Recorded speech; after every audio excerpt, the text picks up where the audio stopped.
కూటమి ప్రభుత్వంలో పేద విద్యార్థులు ఉన్నత విద్యను పూర్తి చేసేందుకు ఫీజు రియంబర్స్మెంట్ అందడం లేదు. ఎప్పటికప్పుడు ఫీజులను విడుదల చేయటం లేదు. చదువులకు ఎలాంటి ఆటంకం కల్పించబోమని ఎన్నికల సమయంలో టీడీపీ నేతలు ఇచ్చిన హామీలు అమలు కాలేదు. ఫీజు బకాయిలపై దృష్టి సారించకపోవడంపై విద్యార్థులు తీవ్ర ఆగ్రహం వ్యక్తం చేస్తున్నారు.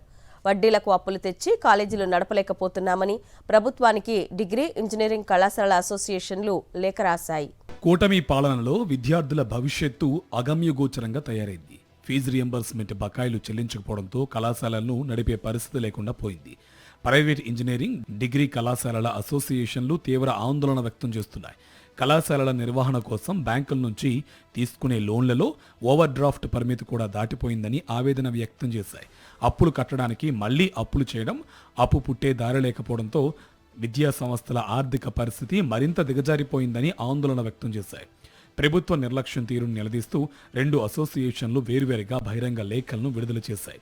కనీసం సంక్రాంతి పండుగకు ఉద్యోగులకు, అధ్యాపకులకు జీతాలు ఇవ్వలేకపోతున్న దుస్థితిని ప్రభుత్వం కల్పించిందంటూ నిరసన తెలిపాయి. గత సెప్టెంబర్లో విడతల వారీగా కళాశాలలకు రావాల్సిన పెండింగ్ ఫీజు రియంబర్స్మెంట్ బకాయిలను చెల్లిస్తామని హామీ ఇచ్చిన ప్రభుత్వం ఆ హామీని గాలికి వదిలేసిందని మండిపడ్డారు.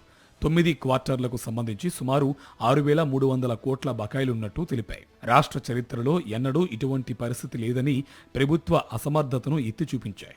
ఫీజు క్యాలెండర్ను తేదీలతో ప్రకటిస్తామని చెప్పి ముఖం చాటేస్తుండడంపై మండిపడ్డాయి. ప్రభుత్వ ఉన్నత విద్యాశాఖ అధికారులతో ఎన్నిసార్లు మొరపెట్టుకున్నా తమ గోడును ఆలకించేవారు కనిపించలేదని అసహనాన్ని వ్యక్తం చేశాయి. ఎప్పటికప్పుడు ఈ నెల, వచ్చే నెల అంటూ మాటలు దాటవేయడం తప్ప రూపాయి విడుదల చేయడం లేదని దుయ్యబట్టాయి. ఫీజు రియంబర్స్మెంట్ బకాయిలు చెల్లించడంతో పాటు 2026-29 విద్యా సంవత్సరాలకు ఫీజులు పెంచాలని కోరాయి. ఫీజులు నిర్ధారణ చేసే ప్రక్రియను వెంటనే ప్రారంభించాలని డిమాండ్ చేశాయి.